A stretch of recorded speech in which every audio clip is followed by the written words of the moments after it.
Kita masuk ke pengertian cybercrime.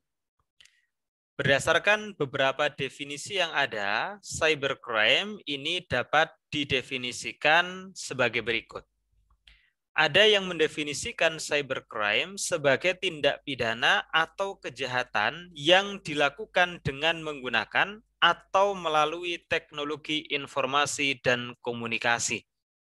Dengan demikian, definisi cybercrime adalah kejahatan yang di mana teknologi informasi dan komunikasi dijadikan sebagai alat untuk melakukan kejahatan atau digunakan sebagai sarana untuk melakukan kejahatan. Kemudian ada juga yang mendefinisikan cybercrime sebagai tindak pidana atau kejahatan yang ditujukan terhadap sistem komputer atau jaringan komputer. Kalau menggunakan definisi yang kedua ini berarti cybercrime adalah kejahatan di mana sistem komputer atau jaringan komputer sebagai sasarannya. Jadi definisi cybercrime itu bisa kejahatan yang dilakukan dengan sarana teknologi informasi dan komunikasi, bisa juga merupakan kejahatan yang ditujukan terhadap sistem komputer atau jaringan komputer. Nah, dari dua definisi itulah maka ada pembagian cybercrime yang secara umum dibagi menjadi dua. Yang pertama, new crimes using new tools, yang kemarin saya sampaikan, yaitu merupakan kejahatan yang baru sekaligus menggunakan alat yang baru berupa teknologi informasi dan komunikasi. Yang kedua, old crimes using new tools, atau kejahatannya pada dasarnya lama atau klasik atau traditional crimes, tetapi menggunakan alat yang baru, yaitu berupa teknologi informasi dan komunikasi. Ini pembagian cybercrime secara umum. Sementara kalau dilihat dari penggunaan komputernya, ada komputer as target, komputer sebagai target kejahatan, ada komputer as storage devices, atau komputer itu sebagai sarana untuk melakukan kejahatan, dan komputer as communication tools, atau komputer dijadikan sebagai alat komunikasi untuk melakukan kejahatan. Kemudian kalau dilihat dari cara kejahatan itu dilakukan, maka cybercrime dibagi menjadi dua, crimes committed by violence atau kejahatan yang dilakukan dengan kekerasan, dan non-violence crimes atau kejahatan yang tidak dilakukan dengan kekerasan. Sekarang coba kita bahas satu persatu. Yang pertama, jenis cybercrime secara umum, yaitu new crimes using new tools. Kejahatan yang tidak dapat dilakukan dengan cara lain atau terhadap tipe korban yang lain. Jadi ini adalah kejahatan yang baru, sehingga sebelumnya tidak ada. Dan juga menggunakan alat yang baru, yaitu teknologi informasi dan komunikasi. Jadi di luar cybercrime, kejahatan ini nggak bisa dilakukan. Nah, misalnya apa? Hacking atau unauthorized access. Hacking itu merupakan perbuatan masuk atau mengakses pada sistem komputer milik orang lain secara ilegal. Ini kejahatan yang baru. Sebelum berkembangnya teknologi informasi dan komunikasi, nggak ada jenis kejahatan ini. Kemudian cracking. Kalau hacking itu hanya masuk secara ilegal ke dalam sistem komputer milik orang lain, kalau cracking itu sampai pada merusak data yang ada di dalam sistem komputer milik orang lain. Misalnya, dulu pernah terjadi, ada seorang mahasiswa yang melakukan perusakan terhadap data di website milik Komisi Pemilihan Umum atau KPU. Di mana ketika itu gambar-gambar partai politiknya diganti dengan gambar buah-buahan, kemudian nama partai politiknya juga diganti dengan nama-nama yang lain. Ada yang diganti dengan partai kolor hijau dan seterusnya. Itu cracking. Kenapa? Bukan hanya masuk ke dalam website KPU secara ilegal, akan tetapi sampai kepada merusak data yang ada di dalam website tersebut. Ini cracking. Maka beda antara hacker dengan cracker. Kemudian viruses, ini juga kejahatan yang baru, penyebaran virus komputer. Yang sebelum adanya perkembangan teknologi informasi dan komunikasi, kejahatan ini nggak ada. Ya, termasuk crimes in which the computers is the target of the criminal activity. Termasuk yang dalam kategori ini, new crime using new tools ini adalah kejahatan di mana komputer itu menjadi target dari aktivitas kriminal. Viruses kan menjadikan komputer sebagai target criminal activity. Hacking itu menjadikan komputer sebagai target of the criminal activity. Sama halnya dengan cracking, targetnya itu adalah komputer. Nah, inilah yang disebut sebagai new crimes using new tools, atau kejahatan yang baru menggunakan alat-alat yang baru. Artinya apa? Kejahatan ini tidak dapat dilakukan dengan cara yang lain atau terhadap tipe korban yang lain. Jadi caranya yang menggunakan teknologi informasi dan komunikasi. Korbannya apa? Korbannya ya komputer yang dijadikan sebagai targetnya. Oleh karenanya maka ini merupakan karakteristik khas dari cybercrime di mana tidak dijumpai di dalam kejahatan yang lain terkait dengan cara ataupun target dari kejahatannya. Yang kedua adalah old crime using new tools. Ini seperti istilah old wine in new bottles. Minuman keras lama tetapi ditempatkan pada botol yang baru. Nah, misalnya tua dimasukkan dalam botol topi miring misalnya. Tua itu kan minuman keras yang sangat tua. Kemudian muncul topi miring, nah, dimasukkan tua itu dalam botol topi miring. Ini berarti apa? Seperti kejahatan yang lama tapi menggunakan alat yang baru. Jadi kejahatan konvensional atau traditional crime yang dilakukan dengan menggunakan teknologi komputer dan teknologi informasi yang baru. Misalnya apa? Penipuan menggunakan sarana teknologi informasi dan komunikasi, penipuan online. Kemudian pencurian identitas atau data milik orang lain. Pencurian itu kan traditional crime. Tapi kalau pencurian dilakukan menggunakan teknologi informasi dan komunikasi, ini adalah cybercrime. Stalking atau menguntit menggunakan sarana teknologi informasi dan komunikasi. Ini merupakan old crime using new tools atau kejahatan-kejahatan tradisional tapi menggunakan sarana yang baru berupa teknologi informasi dan komunikasi.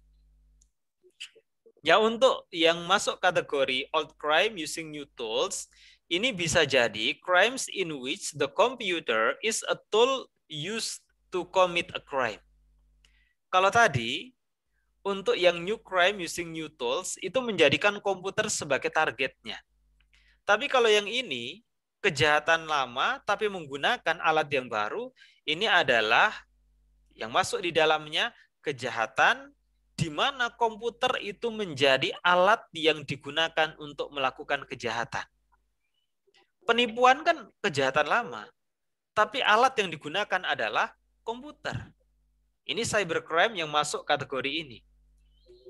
Kemudian yang kedua, crimes in which the use of the computer is an incidental aspect of the commission of the crime. Misalnya apa? Surat elektronik mengajak bertemu dengan seseorang. Tujuannya setelah bertemu akan dibunuh. Jadi apa? Komputer ini hanya sebagai alat untuk komunikasi atau alat untuk memenuhi keinginannya dalam melakukan kejahatan. Jadi komputer ini sebagai aspek dalam melakukan suatu kejahatan. Jadi komputer ini hanya sebagai salah satu aspek saja. Kalau kejahatannya pembunuhan kan tidak dilakukan dengan komputer, tapi jalan untuk melakukan pembunuhan itu dilakukan menggunakan komputer. Misalnya apa tadi? Janji mengajak bertemu dengan seseorang. Berarti komputer hanya dijadikan sebagai salah satu aspek di dalam melakukan kejahatan. Bukan sebagai alat untuk melakukan kejahatan, tapi sebagai salah satu aspek dalam melakukan kejahatan. Pembunuhan itu merupakan old crime, kejahatan lama atau tradisional. Tapi jalan menuju ke sana, salah satu aspek yang digunakan adalah komputer. Ini adalah yang masuk kategori kejahatan tradisional tetapi menggunakan alat yang baru. Kemudian kalau digunakan sisi komputer dalam melakukan kejahatan, cybercrime bisa dibagi menjadi beberapa. Yang pertama, computers as targets. Komputer itu sebagai target untuk melakukan kejahatan. Ini kalau dilihat dari sisi komputer yang digunakan dalam melakukan cybercrime.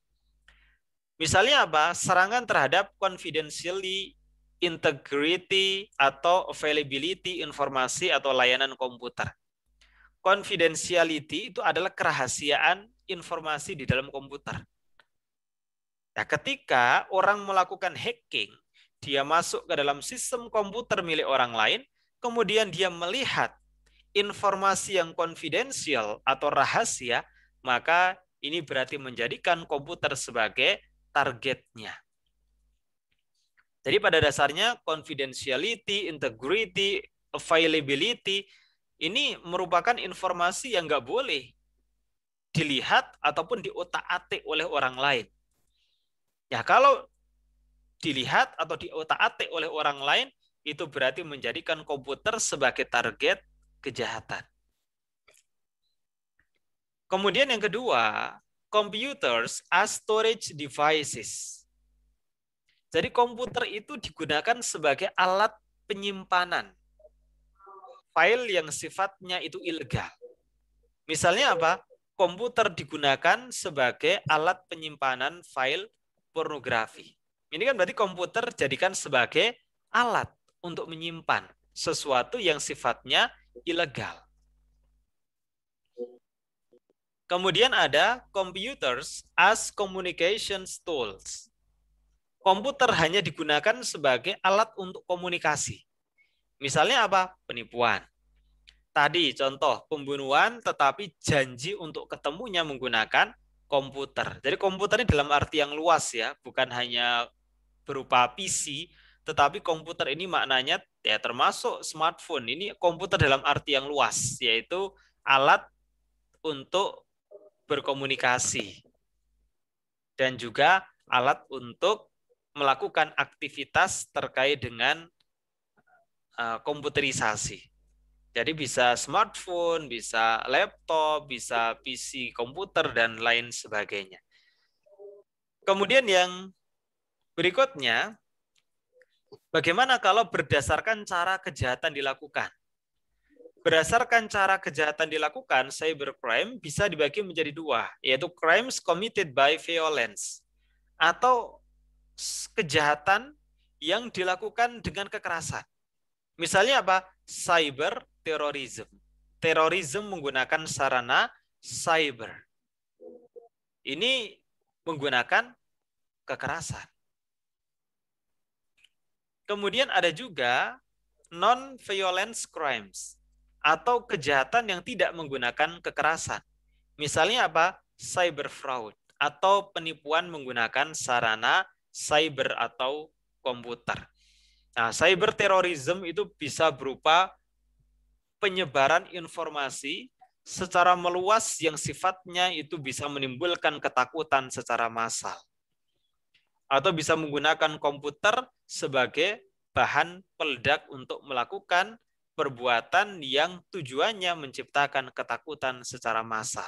Ini berarti crimes committed by violence, kejahatan yang digunakan menggunakan kekerasan. Nah, yang kedua itu tanpa kekerasan. Penipuan kan kejahatan yang tidak perlu dilakukan dengan kekerasan. Ini berdasarkan cara kejahatan dilakukan terkait dengan jenis cybercrime.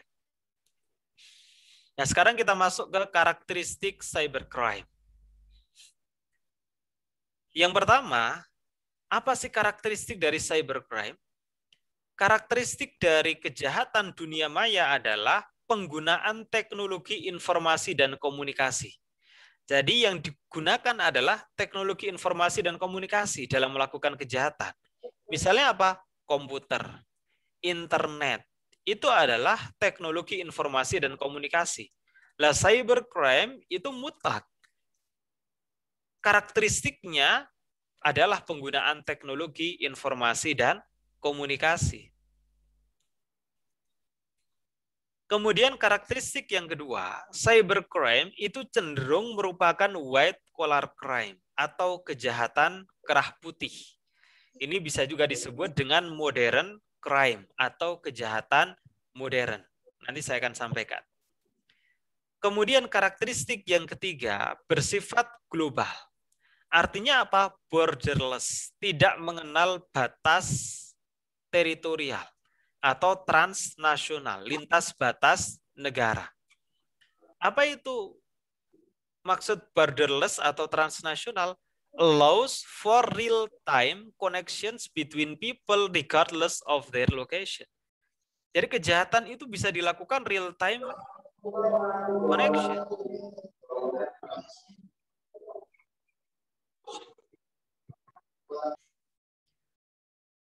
Jadi maksud dari borderless atau transnasional ini sifatnya real-time connection. Jadi kapanpun bisa terkonek antara satu orang dengan orang lain meskipun itu terpisah lokasi. Artinya apa? Tanpa memperhatikan lokasi dimanapun orang itu bisa melakukan komunikasi untuk melakukan kejahatan. Oleh karenanya maka cybercrime ini punya karakteristik bersifat global. Bisa jadi pelakunya ada di negara A, korbannya ada di negara B, C, D, E, dan seterusnya. Ini berarti apa? Sifatnya borderless, tidak mengenal batas teritorial negara. Beda halnya dengan traditional crime. Misalnya melakukan pencurian, melakukan pembunuhan, itu ya terbatas dengan lokasi. Nah, beda halnya dengan cybercrime, menggunakan komputer dalam satu waktu, maka bisa terkoneksi ke banyak orang yang itu tidak terbatas pada lokasi manapun. Ini karakteristik dari cybercrime. Jadi yang pertama jelas, ada penggunaan teknologi informasi dan komunikasi seperti komputer dan internet. Yang kedua cenderung merupakan white collar crime, kejahatan kerah putih. Dan yang ketiga bersifat global atau borderless, transnasional, bersifat lintas batas negara. Sekarang coba kita bahas yang pertama, cybercrime sebagai WCC atau white collar crime. Kalau penggunaan teknologi informasi dan komunikasi saya kira sudah jelas sehingga tidak perlu saya bahas. Kita masuk karakteristik yang kedua, cybercrime itu punya kecenderungan sebagai white collar crime atau kejahatan kerah putih. Jadi dalam kriminologi itu dikenal dua tipe kejahatan. Yang pertama kejahatan kerah putih atau biasa disebut sebagai modern crime. Yang kedua blue collar crime atau kejahatan kerah biru yang sering disebut sebagai traditional crime. Ya, kenapa cybercrime ini disebut sebagai WCC atau kejahatan kerah putih? Yang pertama, pelakunya itu merupakan orang yang ahli atau menguasai penggunaan internet beserta aplikasinya. Jadi tidak akan mungkin orang bisa melakukan cybercrime kalau dia tidak ahli atau dia tidak menguasai penggunaan internet beserta aplikasinya. Atau dia tidak bisa menggunakan komputer. Karena tadi, karakteristik dari cybercrime adalah adanya penggunaan teknologi informasi dan komunikasi. Kalau nggak paham soal teknologi informasi dan komunikasi, bagaimana mungkin dia bisa melakukan kejahatan? Beda halnya dengan blue collar crime, kejahatan tradisional, nggak perlu ahli. Orang mau mencuri, mau melakukan pembunuhan, melakukan penghinaan, itu nggak perlu ada keahlian khusus. Tapi kalau cybercrime harus punya keahlian. Paling tidak dia bisa menggunakan teknologi informasi dan komunikasi. Yang kedua, disebut WCC karena modus kejahatan dilakukan menggunakan cara yang lembut. Misalnya melalui tedul komputer, dia kirimkan virus ke komputer yang lain. Atau tulis ada pesan yang menyerang kehormatan dan atau nama baik orang lain. Diupload menggunakan komputer. Itu kejahatan-kejahatan dilakukan dengan cara-cara yang lembut. Tidak menggunakan cara-cara kekerasan. Beda halnya dengan traditional crime. Pencurian, pembunuhan, itu dengan cara-cara yang kasar. Dengan cara-cara kekerasan. Nah, kekerasan dalam arti kasar ya, bukan kekerasan secara fisik yang menyakiti orang lain. Kalau itu pencurian tidak menyakiti orang lain, kecuali pencurian yang disertai dengan kekerasan. Tapi maksudnya di sini kekerasan itu adalah cara-cara yang kasar. Kemudian yang ketiga, biasanya motif dari pelaku WCC atau pelaku kejahatan kerah putih adalah to gain financial advantage, atau untuk mendapatkan keuntungan finansial. Ini hanya biasanya, tapi tidak selalu. Misalnya penipuan online, pemerasan online, itu dilakukan untuk gain financial advantage, mendapatkan keuntungan finansial. Nah, ini 3 hal yang menjadikan cybercrime punya kecenderungan sebagai WCC atau kejahatan kerah putih.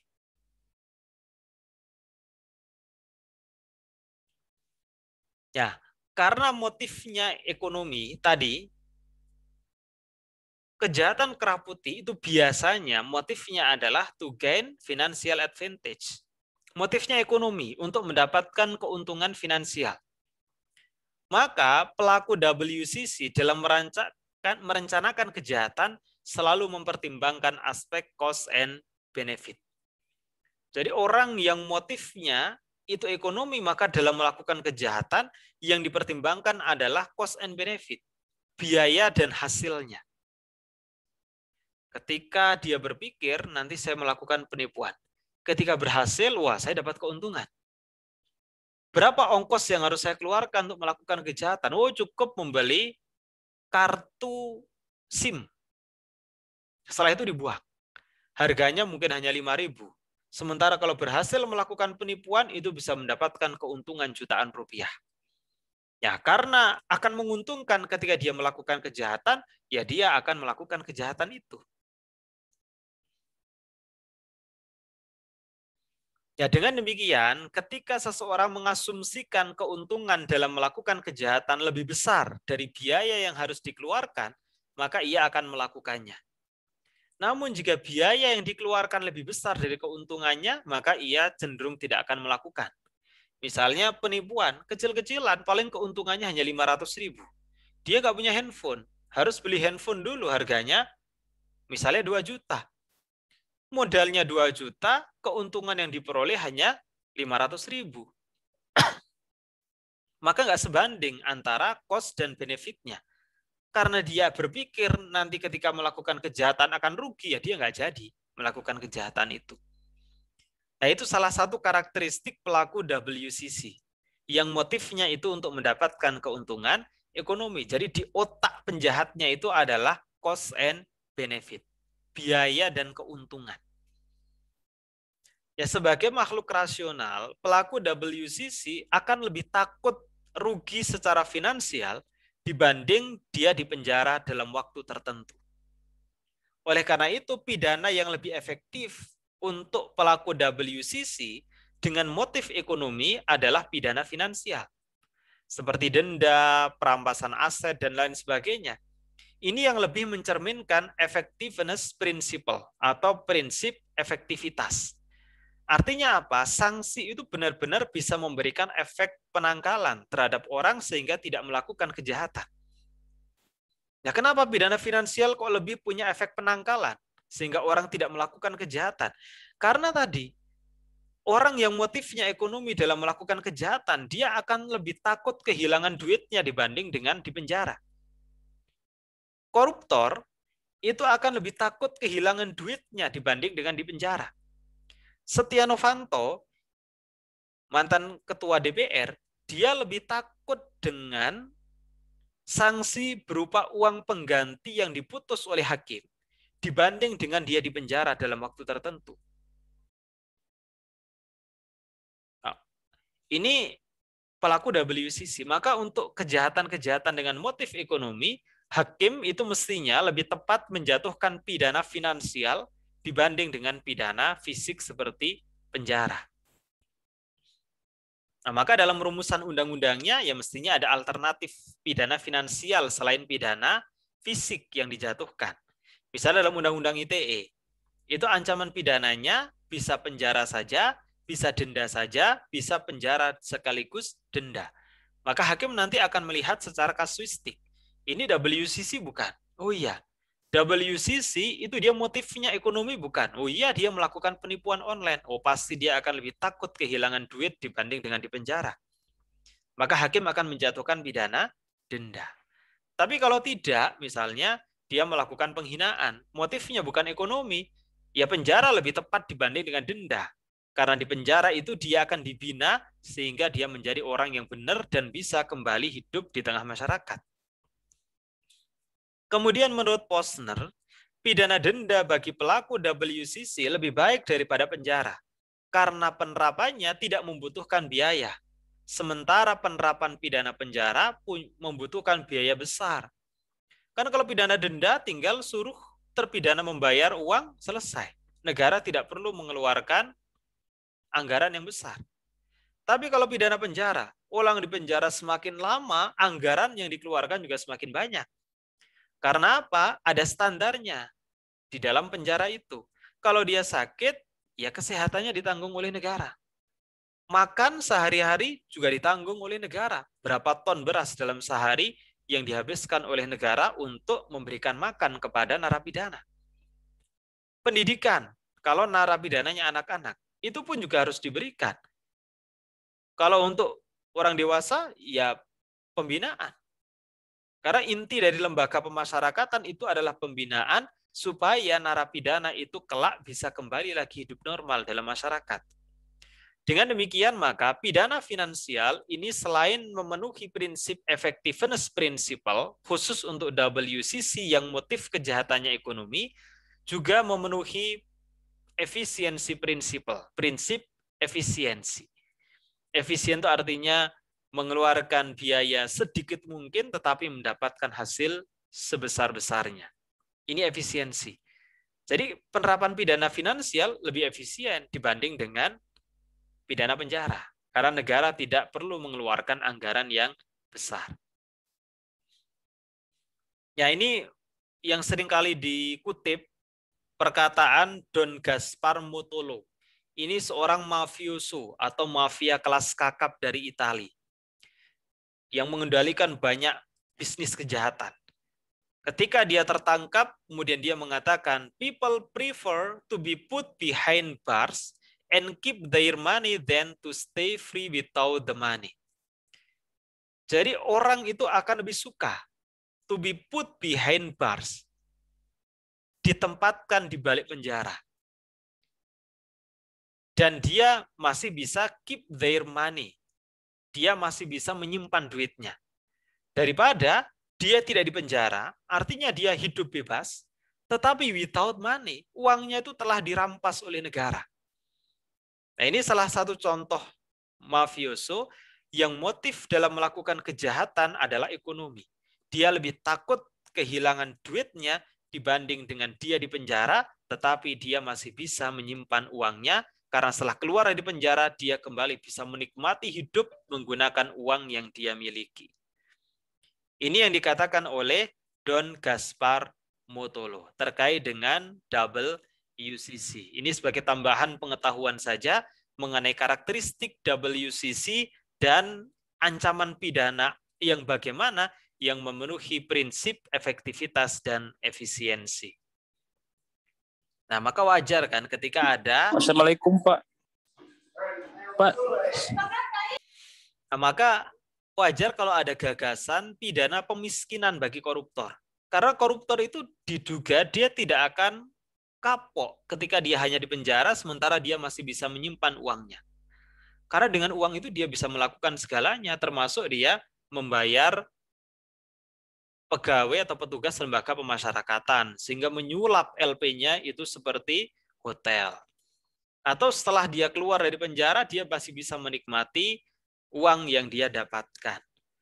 Nah, maka yang dianggap sanksi yang lebih efektif untuk koruptor karena motifnya finansial dan juga merupakan WCC, maka pidana finansial berupa pemiskinan koruptor itu dianggap lebih efektif dan efisien.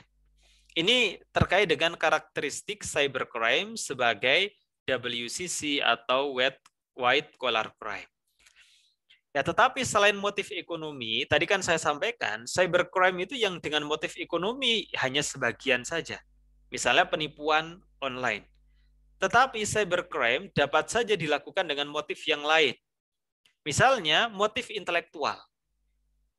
Kejahatan yang dilakukan hanya untuk kepuasan diri pribadi dan menunjukkan bahwa dirinya telah mampu untuk merekayasa dan mengimplementasikan bidang teknologi informasi.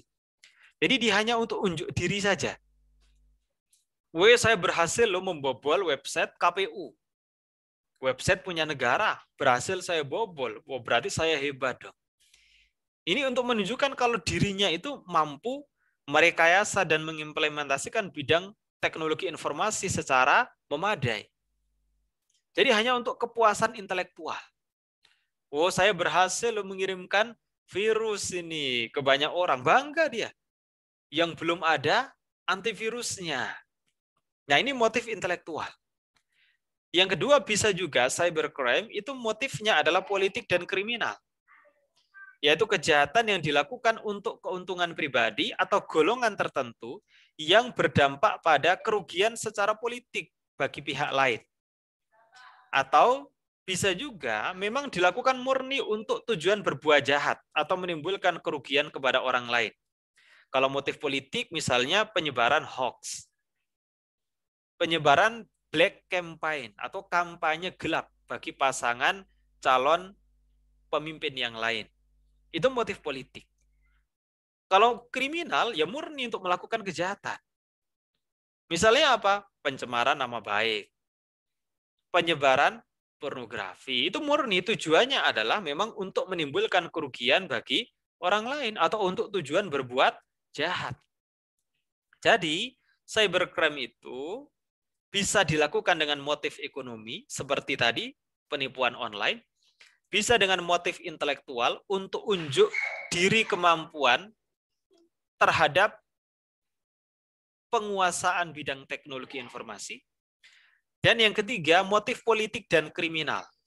Untuk menimbulkan kerugian secara politis kepada pihak lain, atau memang benar-benar murni untuk melakukan kejahatan atau menimbulkan kerugian kepada orang lain. Ini beberapa motif cybercrime selain motif ekonomi yang tadi sudah saya jelaskan.